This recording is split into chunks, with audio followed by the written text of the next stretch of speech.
নমস্কাৰ মই উৎপল। RBS ভূমি কেলেংকাৰীক জয়ছা পাৰ্ট 2 আখ্যা কংগ্ৰেছ মুখপাত্ৰ গৌৰৱ বল্লভৰ। ভূমি কেলেংকাৰীৰ প্ৰসংগ টানি আনি কংগ্ৰেছ নেতাজনে কয় যে এয়া এনে এটা মডেল য'ত বিকাশ সাধন হয় কেৱল পুত্ৰৰ। দি ক্ৰছ কাৰেণ্ট আৰু দি ৱায়াৰৰ যৌথ অনুসন্ধানত মুকলি হৈছিল RBS ৰিয়েলটৰ্ছৰ ভূমি কেলেংকাৰীৰ তথ্য। সেই সন্দৰ্ভত আজি নিখিল ভাৰত কংগ্ৰেছ কমিটিয়ে এক সংবাদমেল সম্বোধন কৰি দাবী কৰিছে তদন্ত। চাও আহক RBS ৰিয়েলটৰ্ছৰ নামত আবণ্টিত মাটি ঘূৰাই দিয়াৰ দাবীৰে সংবাদমেলত কি ক'লে কংগ্ৰেছ নেতা গৌৰৱ বল্লভে। ये जैसा पार्ट 2 है, ये एक नया मॉडल है जिसके तहत साथ सबका मिलता है पर विकास सिर्फ पुत्रों का होता है। और किस तरह पुत्रों का विकास असम के मुख्यमंत्री कर रहे हैं उसको लेकर हम आज प्रेस वार्ता करने आए हैं और सारे डॉक्यूमेंट्री एविडेंस आपको दिखाएंगे। एक भी ऐसी चीज़ नहीं है जिसका कागज हम आपको नहीं देंगे।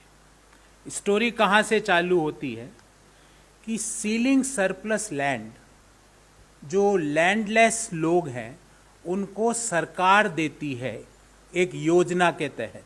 एक लैंडलेस इंस्टीट्यूशंस है उनको सरकार देती है एक योजना के तहत। और उस योजना में ये स्पष्ट रूप से लिखा गया है कि वह लैंड जिसको हस्तांतरित की जा रही है वो 10 साल तक इस लैंड को आगे वापस ट्रांसफ़र नहीं कर सकता। शुरुआत होती है 2008-9-10 में ये सारी कार्रवाई होती है। जो सीलिंग सरप्लस लैंडलेस लोगों को दे दी जाती है वो 2 दिन के अंदर, 10 साल की मियाद है, 4 दिन के अंदर, 2 महीने के अंदर किसको ट्रांसफ़र कर देते हैं? एक कंपनी है उसका नाम है RBS रियल्टर्स। पता नहीं उसका फुल फॉर्म क्या है, पर असम के लोगों का कहना है कि RBS का फुल फॉर्म हेमंत बिश्व शर्मा जी की जो पत्नी है उनके नाम से मिलता जुलता है, क्योंकि उनका नाम भी रिंकी भूया शर्मा है। और ये मैं क्यों कह रहा हूँ, क्योंकि RBS रियल्टर्स हैं वो 2009 में उस कंपनी के जो प्रमोटर थे, ये मैं कागज आपके सामने आपको दूंगा भी, ये कागज ये मिनिस्ट्री ऑफ कॉर्पोरेट अफेयर्स का कागज है जिसमें स्पष्ट लिखा गया है कि RBS रियल्टर्स के जो फाउंडर है वो रिंकी भूया शर्मा है, जो हेमंत बिश्व शर्मा साहब जो आसाम के मुख्यमंत्री है उनकी पत्नी है। दूसरे कौन है को फाउंडर उसके? वो है रंजीत भट्टाचार्य जी। ये रंजीत भट्टाचार्य जी कौन है? ये रंजीत भट्टाचार्य जी वो व्यक्ति है जो हेमंत बिश्व शर्मा के माता पिता के साथ हिंदू अनडिवाइडेड फैमिली चला रहे हैं। ये वह व्यक्ति हैं जिनके बिजनेस इंटरेस्ट हेमंत बिश्व शर्मा के साथ डायरेक्टली मीडिया कंपनी में इन्वॉल्व है। ये वह व्यक्ति है जो भारतीय जनता पार्टी किसान मोर्चा के पदाधिकारी है आसाम के। ये दोनों ने को फाउंडेड की एक कंपनी RBS रियल्टर्स। उस कंपनी ने क्या किया साथियों? उस कंपनी ने जमीनें नहीं खरीदी, उस कंपनी ने जो सीलिंग सरप्लस लैंड, जो लैंडलेस लोगों को सरकार द्वारा दी जाती है, जिसमें 10 साल का लॉक इन पीरियड होता है, वो 4-4 दिन में वो लैंड उस कंपनी ने ले ली। अभी स्टोरी खत्म नहीं हुई है, अभी तो चालू हुई है। उसके बाद क्या होता है, क्रोनोलॉजी समझिए। उसके बाद 18 एकड़ लैंड इस कंपनी को लैंडलेस जो इंडिविजुअल्स है, जो इंस्टीट्यूशंस है, वो हस्तांतरित कर देती है। फिर जो ही हस्तांतरित हो जाती है, हेमंत बिश्व शर्मा जी की पत्नी उस कंपनी से इस्तीफा दे देती है। हस्तांतरण के बाद 2009 में उस कंपनी से वो बाहर हो जाती है। 2017 में उस कंपनी का नाम चेंज हो जाता है, जिसका रख दिया जाता है वशिष्ठ रियल्टर्स। अभी देखना आप आगे, अभी जो किस तरह स्कैम किया गया वो समझिए। उसके बाद 2017 में वशिष्ठ रियल्टर्स के 23.6% इक्विटी, 23.61% इक्विटी ट्रांसफर कर दी जाती है मीना भूया को, जो हेमंत बिश्व शर्मा जी की सासू जी है।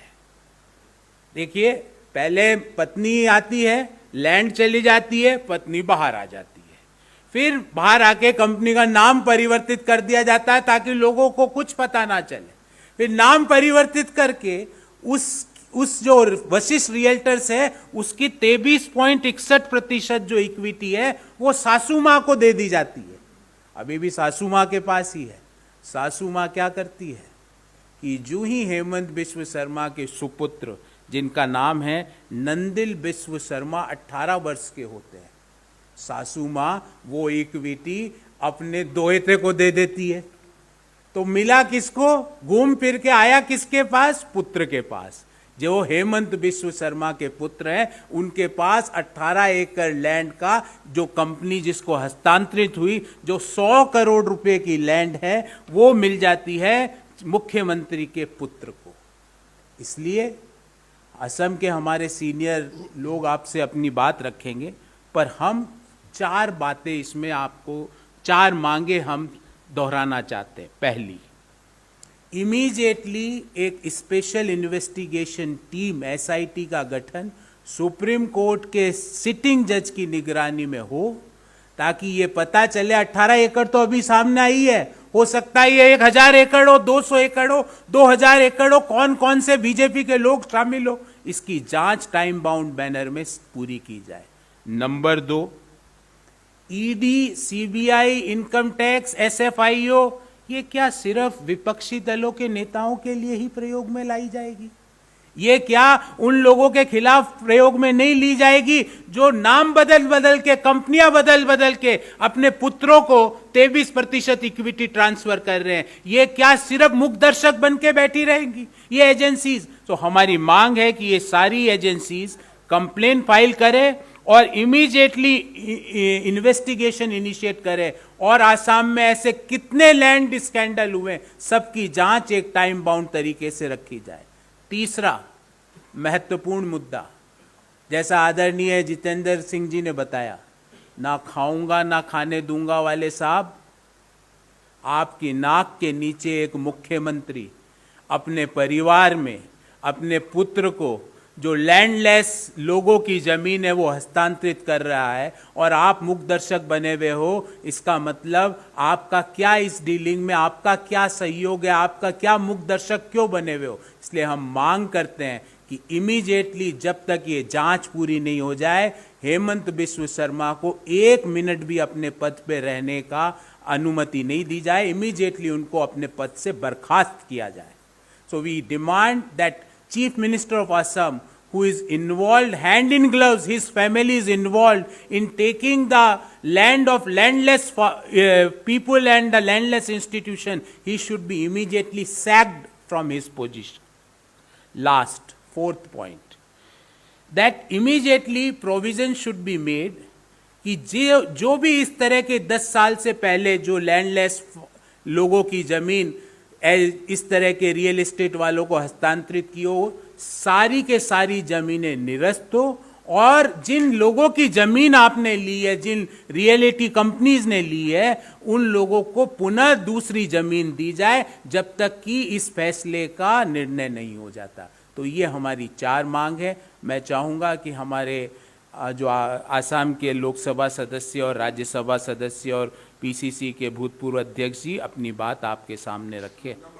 मैं number 4 was provisions must be made to provide alternate land to these landless people and institution whose land was grabbed by these realty companies, and all these land transfers should be cancelled immediately. That is number 4 demand. हमें तो आपसे बहुत बड़ी उम्मीद है, प्रधानमंत्री का तो पता नहीं, पर आपसे और देश की दिल्ली की मीडिया से बहुत बड़ी उम्मीद है कि आप निष्पक्ष तरीके से खबर को समझेंगे, क्योंकि हम इसके साथ सारे डॉक्यूमेंट्स आपको दे रहे हैं।